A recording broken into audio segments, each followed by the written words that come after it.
Have we sleepwalked into the end of the world?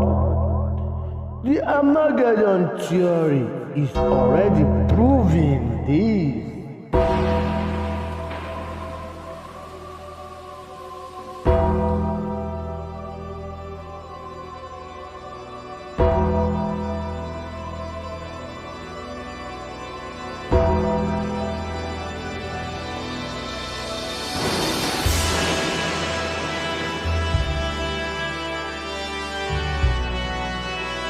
Arose. The first was like a lion and had eagle's wings. I beheld till the wings thereof were plucked, and it was lifted up from the earth, and made to stand upon the feet as a man, and a man's heart was given to it. In this video, I want to show you how they launched the space shuttle. We'll look at all the preparation beforehand, then the details of the launch pad, and their 8.5-minute journey into space.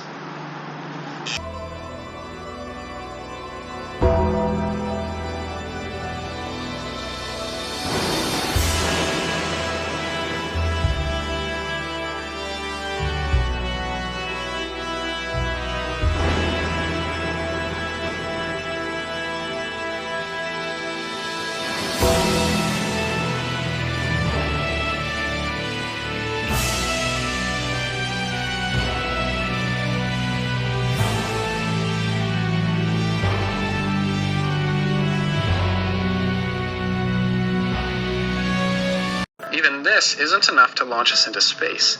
We need 2 extra rockets on each side. These are called the solid rocket boosters, or SRBs. It takes a lot of work to get all of these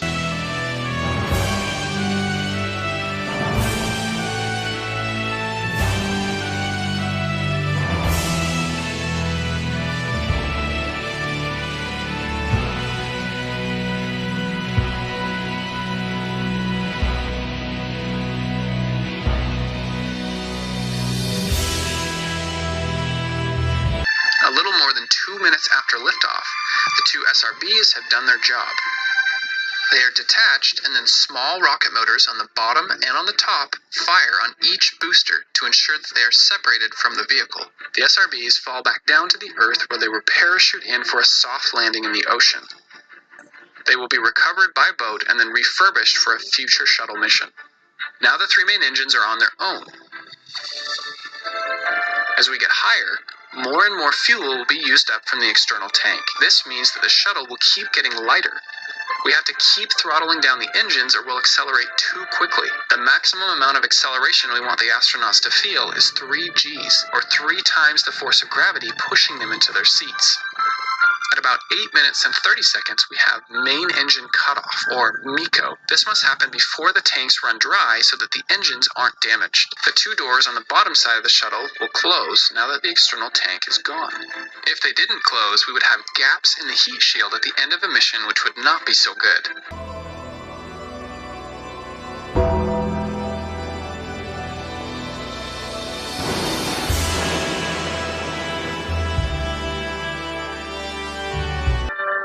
Now it's traveling at 28,000 kilometers per hour, many times faster than the speed of a bullet.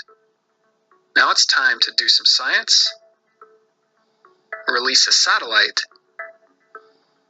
or dock to the International Space Station. The other question is, how do the tiny antennas in your cell phone manage to communicate with a satellite hundreds of miles up? And the answer is that the smarts are in the satellite. Complicated MIMO antennas, essentially phased array antennas, that are combined together to form beams that come down on each phone that they're talking to. So they can focus their power all the way down on your phone. So the little radio in your phone can actually make it all the way into space if there's a good enough antenna in space. But even with all those smart MIMO antennas, by the time the signal beams from space all the way down to your phone, it's pretty weak, because it is going hundreds of miles. So it'll work on a rooftop, it'll work in a field, it'll work on a mountain, it'll work on a ship. But if you go into your house, into a building, you're going to lose signal. So if you want good service inside your apartment, you're going to want this kind of setup, where there's an antenna pointed at your...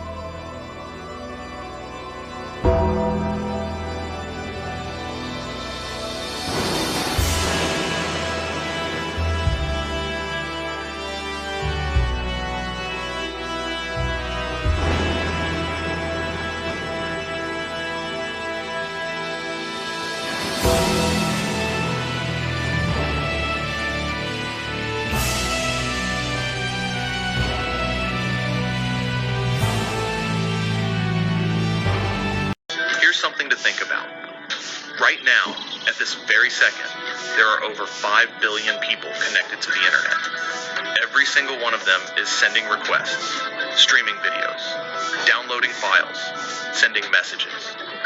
And somehow, the system handles it all. Every day, we generate more than 2.5 quintillion bytes of data. That's 2.5 followed by 18 zeros. And all of it is flowing through this network of cables, routers, and servers. The internet isn't magic, but honestly, it might be the closest thing we've ever built to it.